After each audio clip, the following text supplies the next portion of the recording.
রাদিয়াল্লাহু তাআলার হাত দেওয়া চাদরটাকে পরে নিলেন, যুদ্ধের পোশাকটাকে পরে নিলেন। হযরত আলীর জুলফিকার তরোয়ারটাকে হাতে ধরে নিলেন, জুলফিকার তরোয়ারটাকে হাতে ধরে নিলেন। আবার যুদ্ধের পোশাক পরে কারণ মুখের মা ফাতেমা দেওয়া চাদরটাকে গায়েতে জড়িয়ে নিলেন। আবার দেখতে মাথায় পাগড়িটা পরে নিয়ে আল্লাহ নবীর নওয়াজা হযরত ইমাম হুসাইন রাদিয়াল্লাহু তাআলা আনহু যুদ্ধের ময়দানে ঘোড়ার পিঠে করে নেমে পড়লেন। যুদ্ধ করছে, ইমাম হুসাইন হুজুরের সামনে কেউ দাঁড়াতে পারছে না। ইমাম হুসাইন হুজুর বলেন, আলীর বেটা, আলী খরবারের দুর্গ, খাইবারের দুর্গখানা এক হাতে করে তুলেছিলেন, এক হাতে করে তুলেছিলেন। আলী কারবালার ইসলাম জানের জন্য সিংহ করে পাঠিয়েছিলেন।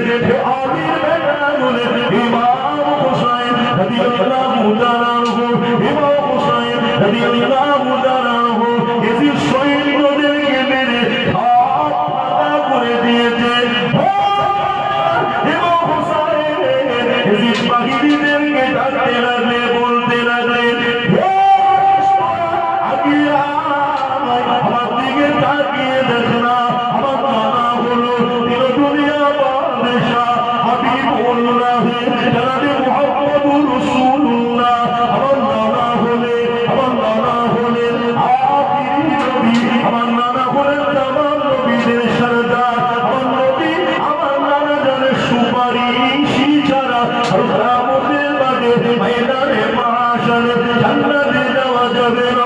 আমার নানা হলেন আমার নবীদের সরদার।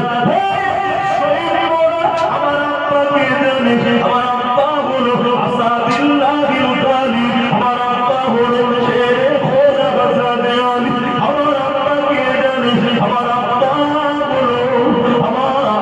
হলো আসাদুল্লাহিল গালিব, শেরে খোদা হযরত আলী। আমার আব্বাকে আল্লাহ তাআলা ইসলাম জানের জন্য বিজয়ী সিংহ করে বানিয়েছেন। আমার মা হলো আমার পৃথিবীর মহিলাদের সরদারিনী, আমার মা হলো আমার পৃথিবীর মহিলাদের জান্নাতের সরদারিনী। আমি আমার ভাই হাসান, আমার ভাই ইমাম হাসান হলো জান্নাতের যুবকদের সরদার। আমার দিকে তাকিয়ে দেখো না, এটি সৈন্যরা ইমাম হুসাইন হুজুরের সামনে দাঁড়াতে পারেন না। ইমাম হুসাইন হুজুর যুদ্ধ করতে করতে এতবার করতে লেগে গেল, ওটা কারখানা ময়দান। ইমাম হুসাইন হুজুর মেরে সব ফাঁকা করে ফেললেন, লোপাট করে দিলেন।